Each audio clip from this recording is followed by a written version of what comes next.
জি24 ঘন্টায় বাংলায় 5 আমি সব্যসাচী আপনাদের সঙ্গে। আর আজ বৈঠক হবে কি হবে না তা নিয়ে একটা আলোচনা এখনো পর্যন্ত চলছে, যেখানে বৈঠকের প্রস্তাব দেওয়া হয়েছে। 6টা সাড়ে 6টা নাগাদ সময় দেওয়া হয়েছে নবান্ন সভাঘরে মুখ্য সচিবের সঙ্গে বৈঠক। কারা যান সেখানে কি আলোচনা হবে অবশ্যই নজর থাকবে। বেশ কিছু নতুন দাবি দেওয়া এবং তার জন্য কর্মবিরতির বিষয়টা আরও অনেকটা লম্বা হয়ে গিয়েছে, ফলে কবে উঠবে কর্মবিরতি এই সব নিয়ে এখনো পর্যন্ত ধোঁয়াশা উঠছে। এবং এর মধ্যে বেশ কিছু দাবি উঠে এসেছে, বেশ কিছু বিষয় নিয়ে আলোচনা করাটা জরুরি।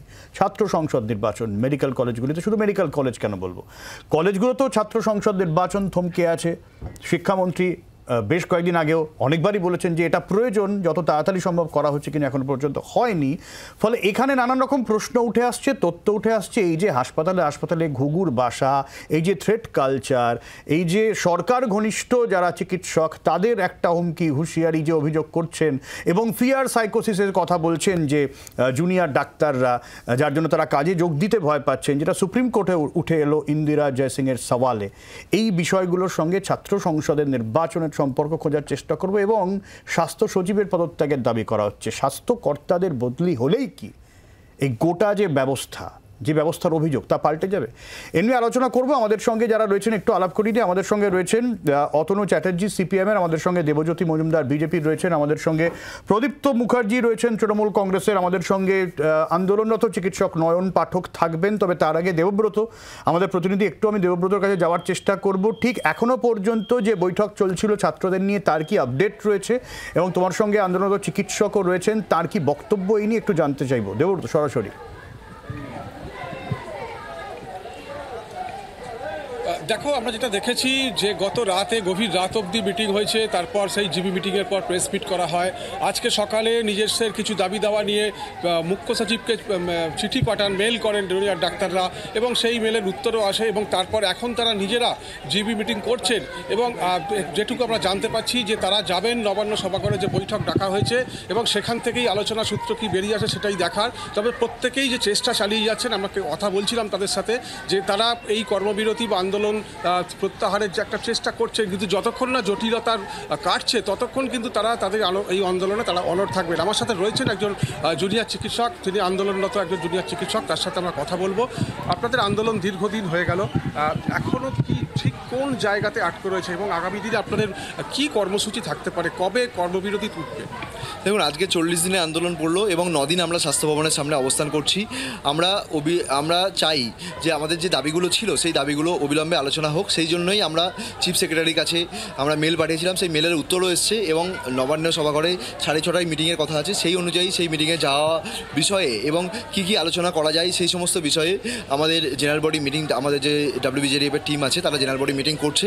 সেই জেনারেল বডি মিটিংয়েই সিদ্ধান্ত হবে, এবং তারপর তারা আলোচনা যাবেন কি না সেই বিষয়ে সেটা গেলে আশা করি আলোচনাটা ফ্রুটফুল হবে। এবং আমাদের যে 4 ও 5 নম্বর যে দাবি ছিল, যে কলেজের সেফটি সিকিউরিটির দাবি, কলেজে যে ছাত্র সংসদ নির্বাচনের দাবি, কলেজের RDA-গুলোর মান্যতা পাওয়ার দাবি, কলেজের সেফটি সিকিউরিটি মানে যে 100 কোটি টাকা বরাদ্দ হয়েছে, সেই 100 কোটি টাকাটা সঠিকভাবে খরচা করা, যাতে CCTV মনিটর, যে ওয়াশরুমের ব্যবস্থা, মেল ফিমেল রেস্টিং রুমের ব্যবস্থা ডাক্তারদের জন্য, রোগী সুরক্ষা নিরাপত্তা করার ব্যবস্থা।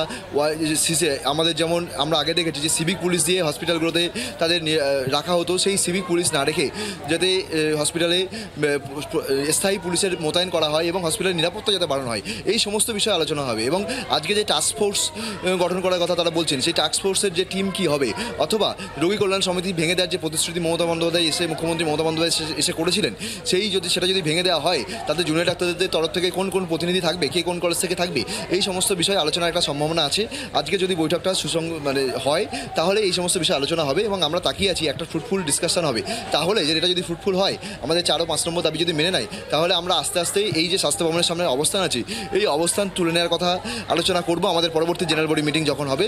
এবং আমাদের যে কর্মবিরতি চলছে, বিভিন্ন মেডিকেল কলেজে জুনিয়র ডাক্তারদের যে কর্মবিরতি চলছে, সেই কর্মবিরতিটাও আস্তে আস্তে যদি প্রত্যাহার করা যায় কিনা, সেটা আমরা পরবর্তী জেনারেল বডি মিটিংয়ে আলোচ্য বিষয় হবে। দেখো, তারা পরিষ্কারভাবেই যেটা জানালেন যে তাদের যে দাবিগুলো রয়েছে সেগুলো যদি আজকে মেনে নেওয়া হয়, সেই মিটিং যদি ফলপ্রসূ হয়, তাহলে এখানে যে অবস্থান চলছে সেই অবস্থান আস্তে আস্তে তারা ধীরে ধীরে তুলে নেবেন। এবং পাশাপাশি যে তাদের মেডিকেল কলেজ বা হাসপাতালগুলো যেখানে রয়েছে সেখানে থেকেও আস্তে আস্তে তারা কাজে ফিরবে। একদমই কর্মবিরতি ওঠে কিনা, বৈঠক ফলপ্রসূ হয় কিনা, সেদিকে অবশ্যই আমাদের নজর থাকবে। আমাকে একটা বিরতি নিতেই হচ্ছে, বিরতির পর ফিরবো আলোচনায়, সঙ্গে থাকো।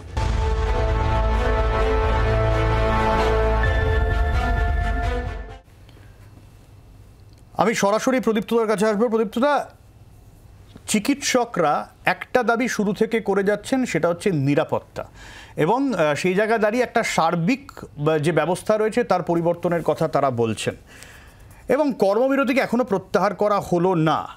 এই গোটা বিষয়টাকে তৃণমূলের তরফ থেকে এখন কিভাবে দেখা হচ্ছে, যদিও আজকে মুখ্য সচিবের সঙ্গে বৈঠক রয়েছে নবান্ন?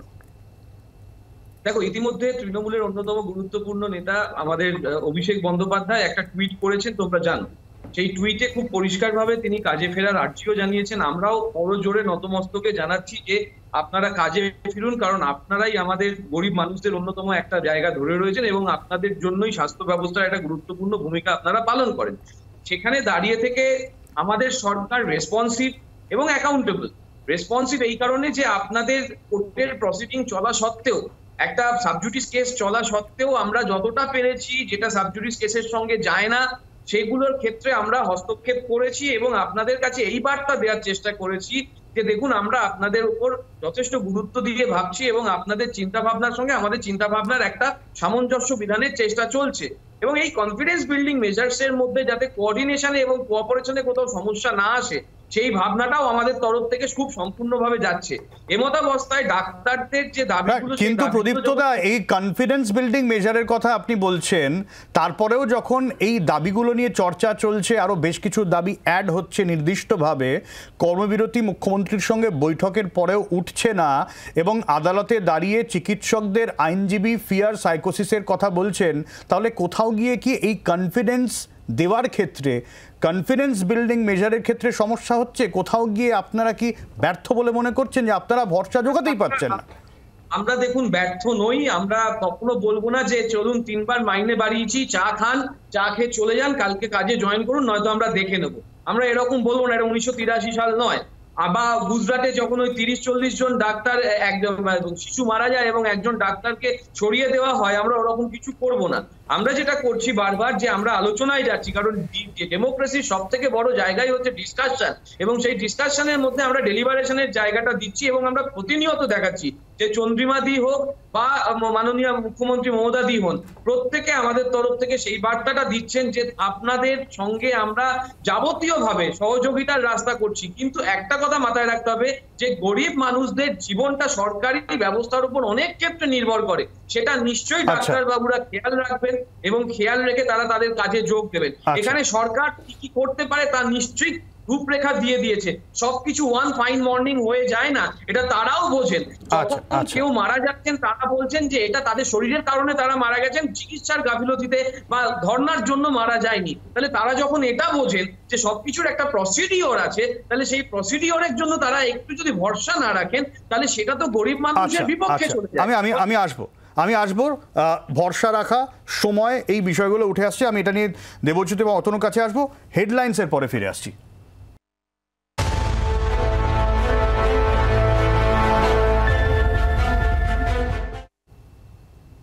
আমরা বিরোধীর আগে প্রদীপ্তর কাছে যেরকম ছিলাম, যে প্রদীপ্ত যেরকম দাবি, যে একটা সময়, যে সময় সরকার সদর্থক পদক্ষেপ দেখিয়েছে এবং সেটা ইমপ্লিমেন্ট করা, লাগু করার জন্য যে সময়টুকু, সেই সময়টুকু দেওয়া উচিত। অতনু?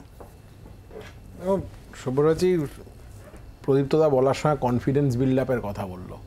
এই কনফিডেন্স বিল্ড আপ, এই কনফিডেন্স লয়ে কিসে পায়? মানে তুমি কিসে কনফিডেন্স পাবে যে তোমার কোনো বিপদ হলে, তোমার কোনো অসুবিধা হলে, তোমার সেফটি অ্যান্ড সিকিউরিটি কে দেখবে? যাকে তুমি নির্বাচনে নির্বাচিত করে সরকার করার দায়িত্ব দিয়েছো, তারা তোমার সেফটি সিকিউরিটি দেখবে।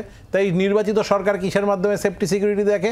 নিজের মেশিনারি, এই পুলিশ হলো ইত্যাদি ইত্যাদি মেশিনারির মধ্যে দিয়ে। আরজিকর হাসপাতাল যে থানার অন্তর্গত, টালা থানা, যে থানায় হচ্ছে গিয়ে নির্যাতিতা তিলোত্তমার ধর্ষণ এবং খুনের মামলার তদন্ত ভার অর্পণ করা ছিল, আজকে আমরা দেখতে পেলাম সেই টালা থানার অফিসার ইনচার্জকে সিবিআই অ্যারেস্ট করছে। তার কি দায় অপরাধ, তার কি দায় অ্যারেস্ট করছে? তিলোত্তমার ধর্ষণ এবং খুন, অর্থাৎ যার তদন্ত তার থানার উপর ন্যস্ত ছিল, তার তথ্য প্রমাণ লোপাটের বৃহত্তর ষড়যন্ত্রে।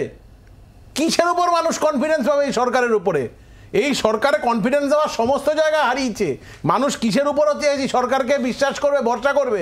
আজকে ছাত্ররা যারা গেছিলেন তারা বলেছেন তো যে তারা তো সেদিন কর্মবিরতি নিয়ে কোনো কথা হয়নি, তারা তো বারবার বলেছেন তারা জীবিতে আলোচনা করবেন, তাদের 5 দফা দাবি না মানলে তারা কর্মবিরতি চালিয়ে যাবেন। তো সেদিনই বলা হয়েছিল।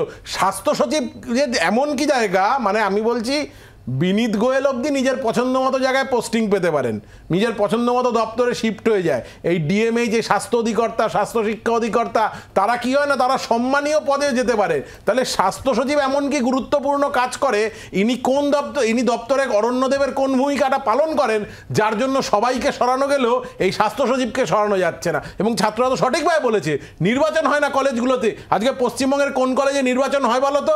এই তৃণমূলের যত হচ্ছে পাড়ার কুচো নেতা শুরু করে এই যে কজন স্টেট লেভেল যতজন এই নেতা হোতা হয়েছে, তুমি দেখো তো ম্যাক্সিমাম হচ্ছে কলেজে। ছাত্র রাজনীতিতে একটা ভোটে দাঁড়ালে কোনোদিন ছাত্র রাজনীতিতে একটা ভোটে জিততে পারতো না। বাইরে সরকার আছে, বাইরে গুন্ডা আছে, কলেজের মধ্যে দাদাগিরি ফলিয়ে নেতা হয়েছে। একটা কলেজে কোনো ভোট করায় না। 2016-17 পরে কোন কলেজে ভোট হয়েছে? এই সরকারের ভোটকে তো সুদীপ্ত গুপ্তকে খুন হতে হয়েছে। ঠিক, আমি এই ছাত্র সংসদ নির্বাচনেও আসবো। আমাদের সঙ্গে নয়ন পাঠক রয়েছে, আমি নয়নের কাছেও আর ডক্টর পাঠকের কাছেও আসবো। আমি একটু দেবজ্যোতির কাছে, দেবজ্যোতি আপনিও পেশায় চিকিৎসক, আপনি খুব কাছ থেকে গোটা ব্যবস্থাটাকে দেখেছেন। আপনার কি মনে হচ্ছে এই যে কর্মবিরতি লাগাতার এবং এই যে দাবি, এই যেখানে তৃণমূল কংগ্রেস দাবি করছে একটু সময় দেওয়া হোক, সময় দিলে কি মনে হয় সবটা ঠিক হবে? সব্যসাচীবাবু, একখানা জিনিস হচ্ছে সময়ের ব্যাপারটা হচ্ছে এই যে আলোচনার কথা বলছে না, আলোচনা যদি মমতা ব্যানার্জিকে করতে হতো, অন্য কেউ যদি হতো না, ওখানে সব মিডিয়া যেখানে রয়েছে, উচিত ছিল ওখানে সামনে গিয়ে বসে যাওয়া, মানুষের কাছ থেকে, সেখানে গিয়ে ডাক্তারদের কাছ থেকে জিনিসটাকে জানা যে আপনাদের কী চাই। তার জন্য একখানা ঘরে ডেকে দরজা বন্ধ করে ক্যামেরা ছাড়া আমাকে কোনো কিছু করতে হয় না। যদি জিনিসটা ক্লিন চিট হতো, জিনিসটা আদৌ ক্লিন চিট না। একখানা সেফটি প্রোটোকল নিয়ে কারা ভরসা করবে এই টিএমসির ওপর? সেফটি প্রোটোকল নিয়ে যখন প্রশ্ন উঠছে, তখন তারা টিএমসি থেকে যখন স্টেট গভর্নমেন্ট থেকে পাঠিয়েছে সিজিআইকে, সেটার মধ্যে বলতে হচ্ছে যে আপনারা রাত্রিবেলা মহিলাদেরকে কাজ করতে বারণ করছেন কেন? আজকে মহিলাদেরকে রাত্রিবেলা কাজ করতে বারণ করছে, কালকে বলবে মহিলারা রাত্রিবেলা কাজ করে না বলে তাদের পেমেন্ট হাফ। এটা তো সব জায়গায় হতে শুরু করবে এরপর। সেটার জন্য তো স্বাভাবিকভাবেই মহিলারা পিছিয়ে পড়বে আস্তে আস্তে। আপনি এখানে জিনিস ভাবুন, স্বাস্থ্য ভবনটা কী হয়ে উঠেছে। সন্দীপ ঘোষ, যিনি এই দুর্নীতির সঙ্গে যুক্ত, তাকে পাঠানো হলো ন্যাশনাল মেডিকেল কলেজ, সেখান থেকে স্বাস্থ্য ভবন। ডিএমই, উনি হলেন director of institute of health and welfare, ঠিক আছে, স্বাস্থ্য ভবন থেকে 100 মিটার। ডিএইচএস যাকে হয়েছে, তিনিও স্বাস্থ্য ভবনে পোস্টিং। নর্দমা বানিয়ে দিচ্ছে স্বাস্থ্য ভবনটাকে, নর্দমা বানিয়ে দিচ্ছে। সব কটা রদ্দিমাল তাদেরকে নিয়ে গিয়ে ফেলা হচ্ছে ওই স্বাস্থ্য ভবনের মধ্যে। আমাদের এমনিই কমপ্লেন যে স্বাস্থ্য ভবনে এত দুর্নীতি হচ্ছে, তার সঙ্গে আরও দুর্নীতি যোগ হচ্ছে। না, আমি এই জায়গা থেকেই আমার আর একটা বিরতি নেওয়ার সময় হয়ে গেছে। বিরতির পরে আমি ডক্টর পাঠকের কাছে যে প্রশ্ন নিয়ে ফিরবো, ডক্টর পাঠক আমি আসবো প্রদীপ্ত, আসবো আপনার কাছে। ডক্টর পাঠকের কাছে যে প্রশ্ন আমি রেখে বিরতি নেব, স্বাস্থ্য সচিবকে যদি সরিয়ে দেওয়া হয়, তাহলে কি গোটা বন্দোবস্ত যা আছে, গোটা ব্যবস্থা আছে, পাল্টে যাবে বলে আপনাদের মনে হয়? এই রদবদল যে দাবি আপনারা করছেন, পদত্যাগের দাবি করছেন, গোটা সিস্টেমটা পাল্টে যাবে বলে মনে হয় কি আপনাদের? আমি উত্তর নিয়ে ফিরবো, উত্তর খুঁজবো, একটা বিরতির পর ফিরে আসি, সঙ্গে থাকুন। আর যে খবরে চোখ রাখবো, টালা থানার ধৃত ওসি অভিজিৎ মণ্ডল, তাকে সাসপেন্ড করা হলো। সিবিআইয়ের হাতে ধৃত অভিজিৎ মণ্ডলকে সাসপেন্ড লালবাজারের। আপনাদের আরও একবার জানিয়ে রাখবো এই মুহূর্তে যে গুরুত্বপূর্ণ খবর, সিবিআইয়ের হাতে ধৃত টালা থানার ওসি অভিজিৎ মণ্ডল, তাকে সাসপেন্ড করা হলো। পিয়ালি রয়েছেন আমাদের সঙ্গে, ঠিক কী কারণ পিয়ালি জানাবে। পিয়ালি, একেবারেই দেখো, টালা থানার ওসি যাকে সিবিআই এই মামলাতে গ্রেপ্তার করেছে, ধর্ষণ এবং খুনের মামলাতে, তার বিরুদ্ধে একাধিক অভিযোগ, দেরিতে এফআইআর রুজু করা এবং তথ্য প্রমাণ লোপাটের মতন অভিযোগ এনেছে সিবিআই, এবং সেই মামলাতে এই মুহূর্তে তিনি সিবিআইয়ের হেফাজতে রয়েছে। প্রথম দফায় তার 2 দিনের সিবিআই হেফাজত হয়েছিল এবং গতকালকে তাকে আরো 3 দিনের সিবিআই হেফাজতে নির্দেশ দিয়েছে আদালত। কিন্তু নিয়ম মাফিক কোনো কর্তব্যরত অফিসার যদি 48 ঘন্টার বেশি কোনো এজেন্সি বা পুলিশের বা সিবিআই কাস্টাডিতে থাকেন, অর্থাৎ কাস্টাডিতে থাকেন, তাহলে তাকে সাসপেন্ড করতে হয় 48 ঘন্টার মধ্যেই। ফলে সেই মোতাবেকই কিন্তু লালবাজারের তরফ থেকে তাকে সাসপেন্ড করা হয়েছে। আজকেই তাকে সাসপেন্ড করা হয়েছে বলে আমরা জানতে পারছি। যদিও এর আগে আমরা দেখেছিলাম তার পরিবারের পাশে গিয়ে দাঁড়িয়েছিল কলকাতা পুলিশের শীর্ষ কর্তারা, তারা বার্তা দিয়েছেন যে পরিবার পাশে রয়েছে এবং তিনি নির্দোষ বলে। কিন্তু যে নিয়ম রয়েছে যে কেউ গ্রেফতার হলে তাকে 48 ঘন্টার মধ্যে সাসপেন্ড করতে হয়, সেই মোতাবেকই তাকে সাসপেন্ড করা হয়েছে বলে জানতে পারছি। অনেক ধন্যবাদ পিয়ালি।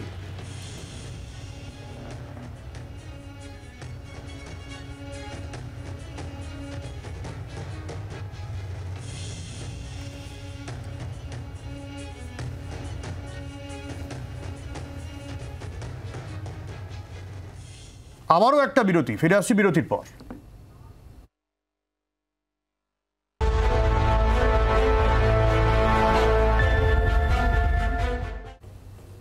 আমি সরাসরি চলে যাব, ডক্টর নয়ন পাঠক রয়েছেন একেবারে ধর্ণা মঞ্চ থেকে। ডক্টর পাঠক রয়েছেন, আমি ডক্টর পাঠকের সাথে কথা বলবো। ডক্টর পাঠক, আমরা সাধারণ মানুষের কাছে সোশ্যাল মিডিয়া একটা প্রশ্ন রেখেছিলাম, স্বাস্থ্য সচিব বদলেই কি স্বাস্থ্য ব্যবস্থার শুদ্ধিকরণ? সেখানে বেশিরভাগ মানুষই বলেছেন না, সেটা সম্ভব নয়। কেউ কেউ হ্যাঁও বলেছেন। আপনার কাছে যে প্রশ্ন, যদি শুদ্ধিকরণ সম্ভব বলে আপনার মনে হয় তাহলে সেক্ষেত্রে আপনি তো যুক্তি দেবেনই। যদি মনে হয় যে না সম্ভব নয় এভাবে, তাহলে কেন এই পদত্যাগের দাবি এবং সেই পদত্যাগের দাবি নিয়ে কর্মবিরতি দীর্ঘায়িত হচ্ছে? ডক্টর পাঠক। হ্যালো। আমাদের ডিএমই দেখুন, আমাদের এই যে ঘটনাটা ঘটেছিল আরজি করে, তারপর থেকে যে ঘটনা প্রবাহ আমরা দেখেছি, সেখানে ডিএমই ডিএইচএস সহ স্বাস্থ্য ভবনের বিভিন্ন মাথারা যেভাবে প্রমাণ লোপাটে সাহায্য করেছে, যেভাবে ওই ঘটনাস্থলের পাশের দেওয়াল ভাঙা, বাথরুম রিনোভেট করার অর্ডার দিয়েছে, এই দাবি থেকে আমরা এনাদের পদত্যাগ দাবি করেছিলাম। এবং বিভিন্ন ক্ষেত্রে স্বাস্থ্য ভবনের বিভিন্ন দুর্নীতি জড়িয়ে থাকার যে অভিযোগ বারবার উঠেছে, সেই থেকে আমরা এই ডিএমই ডিএইচএস সহ প্রিন্সিপাল সেক্রেটারি আমরা পদত্যাগ দাবি করেছি। কিন্তু আমরা মনে করি না যে এনাদের পদত্যাগ দিয়েই বা এনাদের অপসারণের মধ্যে দিয়েই যা যা সমস্যা সব মিটে যাবে। তাই আমাদের দাবিগুলো, 5 দফা দাবিগুলো যদি দেখেন, তাহলে দাবির মধ্যে আপনি দেখতে পাবেন যে 5 নম্বর দাবিতে আমরা দাবি করেছি যে গণতান্ত্রিক ছাত্র সাংসদ নির্বাচন করতে হবে, গণতান্ত্রিকভাবে কলেজে কলেজে আরডিএ নির্বাচন করতে হবে। কলেজে গণতান্ত্রিক পরিবেশ না তৈরি করলে এই যে থ্রেড সিন্ডিকেটের কথা আমরা বলছি, এই যে থ্রেড কালচারের কথা আমরা বলছি, এই যে বিভিন্ন ক্ষেত্রে দুর্নীতি এবং যে সুরক্ষার অভাবের দাবি কথা আমরা বলে আসছি, এইগুলো মেটানো সম্ভব না। এই যে বর্তমান সরকারও আমরা দেখি। ডক্টর পাঠক, আপনার কি মনে হয় এই যে ছাত্র সংসদ, যে মনোনীত ছাত্র সংসদ, এই যে থ্রেড কালচারের কথা আপনারা বলছেন, দুর্নীতির কথা বলছেন, এইটা একটা বড় সড়ো কারণ? একদমই একদমই। এই বর্তমান সরকারে কলেজে কলেজে ছাত্র নির্বাচন বন্ধ, কোনো কলেজেই নির্বাচিত ছাত্র সংসদ বর্তমানে নেই। ফলে এই আমরা দাবি করে দেখেছি যে এই ছাত্র সংসদ নির্বাচন না করলে, কলেজে গণতান্ত্রিক পরিবেশ না তৈরি করলে, আরডিএ ফর্ম না করলে এই সমস্যার সমাধান সম্ভব না। এই সরকারের আমলেও আমরা দেখেছি নির্বাচনই হয় না। গত সরকারের ক্ষেত্রেও আমরা দেখেছি কলেজে কলেজে ছাত্র সংসদ যেগুলো নির্বাচিত হতো, সেগুলো সবই প্রহসনে পরিণত হতো। ফলে কলেজে কলেজে গণতান্ত্রিক পরিবেশ ফিরিয়ে না আনলে এই থ্রেড সিন্ডিকেট, থ্রেড কালচারের অবসান সম্ভব না। বাকি দাবিগুলোর সাথে তাই আমাদের এই দাবিটিও রয়েছে। ফলে এই দাবিতেই আমরা আন্দোলন চালিয়ে যাচ্ছি। প্রদীপদা, কেন এই সংসদ নির্বাচন সম্ভব হচ্ছে না? আগেও শিক্ষামন্ত্রী অনেকবার বলেছেন যে হ্যাঁ, গোটা বিষয়টা নিয়ে করতে হবে, আলোচনাও যথেষ্ট হয়েছে, সম্ভব হচ্ছে না কেন বলে আপনার মনে হচ্ছে? দেখো, 28 আগস্টে একটা ঘোষণা ইতিমধ্যে হয়ে গিয়েছে এবং সেখানে 55% মহিলাদের জন্য আসন সংরক্ষণ থাকবে, সেই ঘোষণাও হয়ে গেছে। ফলে বিষয়টা পাইপলাইনে আছে। তো আমার বিজেপির প্রতিনিধির পরিপ্রেক্ষিতে একটা কথা বলার প্রয়োজন রয়েছে, যে আমার মনে হলো যে পশ্চিমবঙ্গের বিজেপি আর কেন্দ্রের বিজেপি বোধহয় আলাদা। মানে ভিডিওগ্রাফির যে কথাটা উনি বলছিলেন, যখন সাক্ষী মালিক বা দীনেশ ফোগতকে নিয়ে কথা বলা হচ্ছে, ওরা কি ভিডিওগ্রাফি করেছিলেন নাকি? বা ওরা যখন বিভিন্ন ডাক্তারদের যে লাইসেন্স ক্যান্সেল করে দিয়েছেন এবং যে থ্রেড কালচার ওরা তাদের রাজ্যে দেখিয়েছে, সেক্ষেত্রে তার বক্তব্য কি হবে আমার জানা নেই। কিন্তু এই থ্রেড কালচারের প্রসঙ্গে যখন ডাক্তারবাবু বলছেন, ইতিমধ্যে কিন্তু বিরূপাক্ষ বিশ্বাস নামক এরকম কিছু লোককে, অভিক দে সহ আরো কিছু লোককে ইতিমধ্যে সরানো হয়েছে, তাদের রেজিস্ট্রেশনের বিষয় নিয়ে কথাবার্তা হয়েছে। আপনারা জানেন আইএমএ তাদের বিরুদ্ধে ব্যবস্থা নিয়েছে। ফলে ব্যবস্থাপনা যে হয়নি তা কিন্তু নয়। এখন এই ব্যবস্থাগুলো যখন নেওয়া হচ্ছে অভিযোগ আসার পর, কিন্তু যেরকম ডক্টর পাঠকও বলছিলেন যে এইভাবে একটা মনোনীত ছাত্র সংসদ, সেখানে একটা দাদাগিরির বিষয় উঠে আসছে, এই বিষয়টা বারবার উঠে আসছে, এই বিষয়গুলো আগে নজরে আসেনি? না, এগুলো আগে নজরে এসছে কি আসেনি সেটা একটা বিতর্কের বিষয় বলেই আজকে আমরা চর্চা করছি, নয়তো কিন্তু আমরা অন্য বিষয়ে চর্চা করতাম। এবং আমরা এই মতটা করছি বলেই কিন্তু ইতিমধ্যে আগস্ট থেকে মাননীয় মমতা বন্দ্যোপাধ্যায় এবং অভিষেক বন্দ্যোপাধ্যায় ছাত্র নির্বাচনের ব্যাপারে তাদের বক্তব্য জানিয়েছেন। আমরা একটা কাউন্সিলের ব্যাপারে 2017 সালে একটা গেজেট প্রকাশ করেছি এবং ইতিমধ্যে কিছু কিছু প্রতিষ্ঠানে ইলেকশনও হয়েছে, সেটা তোমরা জানো। ওভারঅল হয়নি, তার মধ্যে 4 বছরের একটা প্যান্ডেমিক গেছে, সেটাও তোমরা জানো। কিন্তু আমাদের বক্তব্য শুধু ছাত্র সংসদের নির্বাচনের মাধ্যমেই সমস্যার সমাধান হয়, কিন্তু যে হিপোক্রেটিক ওথ তো তার বাইরে নয়। আসলে ইলেকশনটাই খুব কিছু বাস্তবা দাবিতে সিস্টেমটা আগে থেকে ছিল, তো একটা আলাদা প্রশ্ন। আমাদের প্রশ্ন হচ্ছে যে গরিব মানুষের স্বার্থে যাদের জন্য নেওয়া, তাদের স্বার্থ যাতে বিঘ্নিত না হয় সেই ব্যাপারটা চিহ্নিত করা। গতকালকে যখন হাইকোর্টে একটা শুনানি চলছিল, তখন যখন বলা হচ্ছিল সিনিয়ররা আমাদের দায়িত্ব সামলাচ্ছেন, সুপ্রিম কোর্ট কি বলেছিলেন জানেন? সুপ্রিম কোর্ট বলেছিল যে তার মানে কি বলতে চাইছে সবকিছু সমস্যা নেই, কোনো সিনিয়র ডাক্তারদের ছাড়া যেরকম ব্যবস্থাপনা চলছে সেটা কি আগের মতোই চলছে? তখন কিন্তু ইন্দিরা জয় সিং বলেছিলেন যে না, আমরা সেটা বলতে চাইছি না, আমরা সেটা বলতে পারছি না। তার মানে এটা কিন্তু অ্যাডমিট করা হচ্ছে যে কোথাও গিয়ে সমস্যা চলছে, এবং সেটা স্বাভাবিক একটা তথ্য দিয়ে দেখাই যে 7,500 সিনিয়র ডাক্তার ওদের হিসাব মতন রয়েছে। একদিনে যদি 3,000 ডাক্তার কাজ করেন, কারণ ওরা তো রেগুলার করতে পারেন না, কখনো 36 ঘন্টা কখনো 24 ঘন্টা করেন, তাহলে একদিনে যদি ওরা 90 জন করে দেখেন, 30 দিনে প্রায় 8,10,000 রোগী ওরা দেখেন। 30 দিনে 8,10,000 রোগী ওরা দেখেন। তার মানে বুঝতে পারছেন ওদের উপর স্বাস্থ্য ব্যবস্থা কতটা নির্ভরশীল। ফলে এইখানে দাঁড়িয়ে থেকে হাত জোর করে কাজে ফেরত চাওয়া ছাড়া, এবং দেখুন অবশ্যই ব্যবস্থাপনার একটা জায়গা আছে, আদালত আছে, আদালতের বাইরে সিপিআই কাজ করছে, আপনি কোনটা চান?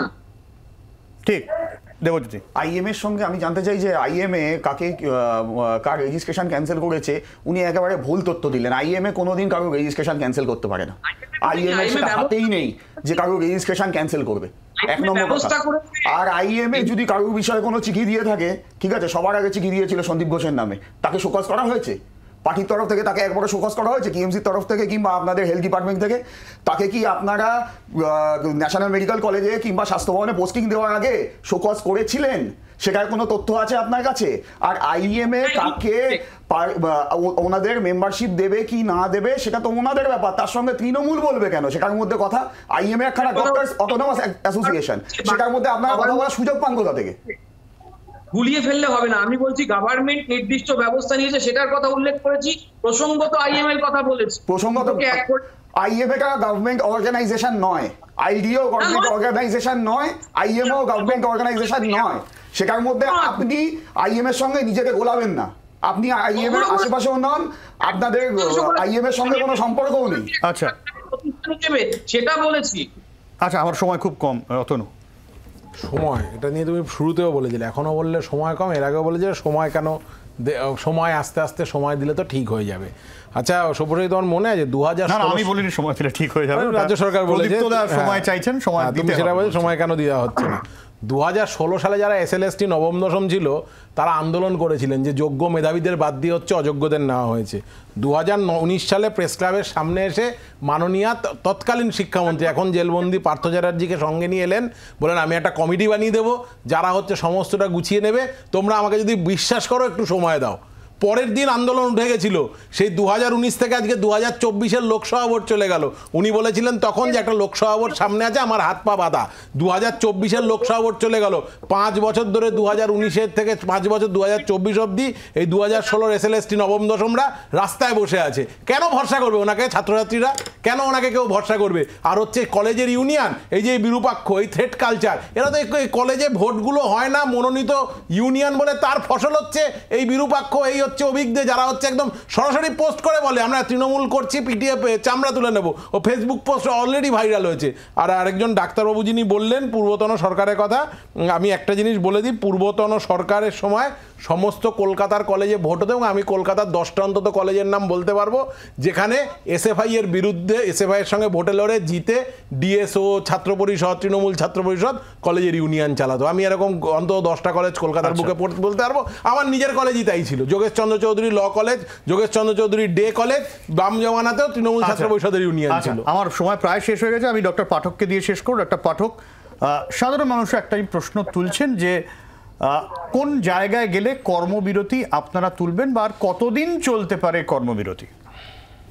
দেখুন, আমরা প্রথম থেকেই বলে আসছি যে আমরা ডাক্তার, আমরা কাজে ফিরতে চাই, আমরা কাজ করতে চাই, ঠিক আছে? ফলে কর্মবিরতি চালিয়ে যাওয়াটা, অনন্তকাল চালিয়ে যাওয়াটা কখনোই আমাদের উদ্দেশ্য নয়। আমাদের আন্দোলন করতে গিয়ে আমাদের দাবি পূরণের জন্য আমরা এই আন্দোলনের পন্থা আমাদের বেছে নিতে হয়েছে।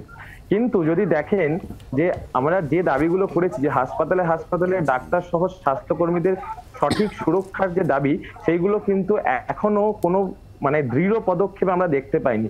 যা যা দাবি আপনারা দেখেছেন, সিসিটিভি থেকে শুরু করে, পুলিশ থেকে শুরু করে, কালকে সুপ্রিম কোর্টেও আপনারা দেখলেন যে কন্ট্রাকচুয়াল সিভিক ভলেন্টিয়ারদের দিয়ে সুরক্ষার কাজ করা যায়। সিসিটিভি যত সংখ্যক বলা হয়েছে তার 10% করা হয়নি। ফলে যারা এই দোষ করেছে